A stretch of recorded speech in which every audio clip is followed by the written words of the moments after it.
नाज़रीन, अवामी न्यूज़ में खबरन जो सिलसिलो जारी है। इन वक्त असीं तव्हांखे खिपरो में खबर ॾींदा हलूं त खिपरो में बोज़दार शूटिंग वॉलीबॉल क्लब खिपरो तरफ़ां 7 all Pakistan shooting volleyball tournament अॼु खां खिपरो में शुरू थींदो। ढिलिया रोड ते ग्राउंड ते शुरू थींदड़ all Pakistan shooting volleyball tournament में पूरे मुल्क पाकिस्तान समेत पंजाब ऐं सिंध जूं नाले वारियूं 32 टीमूं हिसो वठंदियूं। इन हवाले खां वधीक तफ़सील ॿुधाए रहियो हरीश KBC पंहिंजी रिपोर्ट में।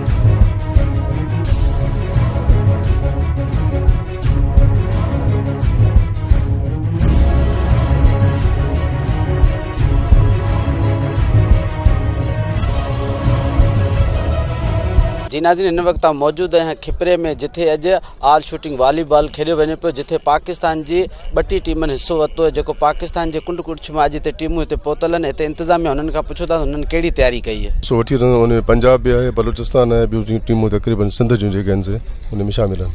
हा, उन में असांजो कुझु 12 टीम पंहिंजूं ज़ातियूं ओताकूं बि आहिनि, शहर में आहिनि, कुझु असांजे दोस्तनि अहबाब जूं जॻहियूं उन्हनि खे उते रहाईंदासीं ऐं उन्हनि जो खाधे पीते जो बंदोबस्तु वग़ैरह बि उन में आहे, रहाइश बि उन में आहे, उन खे अचण वञण जो किरायो वग़ैरह बि आहे ऐं हिते इनाम इकराम बि जेके आहिनि से उहे बि रखिया अथऊं। फाइनल लाइ तक़रीबन 40,000 रुपया आहिनि, हाराईंदड़ लाइ तक़रीबन 30,000 रुपया आहिनि, थर्ड प्राइज़ तक़रीबन उहो 20,000 रुपया आहे ऐं ॿिया मुनफ़रद इनाम बि जाम असांखे उन में रखिया अथऊं। असां हिते 7 all Pakistan shooting volleyball tournament लॻाए रहिया आहियूं।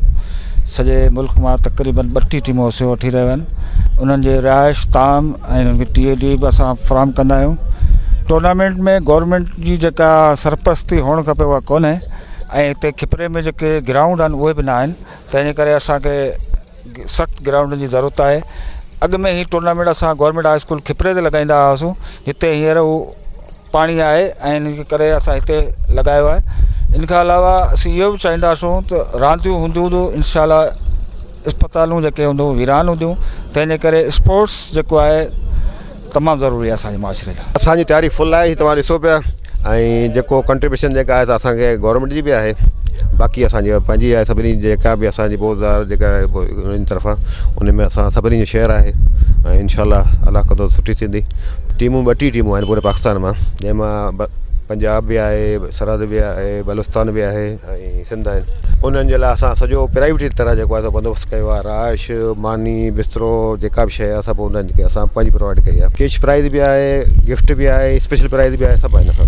जी नाज़रीन, हिननि जो तव्हां ॻाल्हियूं ॿुधियूं। हिननि जो ई चवणु आहे त अहिड़ा मैच कराए असां हिते जे जेके खिलाड़ी आहे हुननि जो टैलेंट आहे उहो ज़ाहिर करणु चाहियूं था। कैमरामैन गुलाम शबीर सां गॾु हरीश KBC अवामी न्यूज़ खिपरो।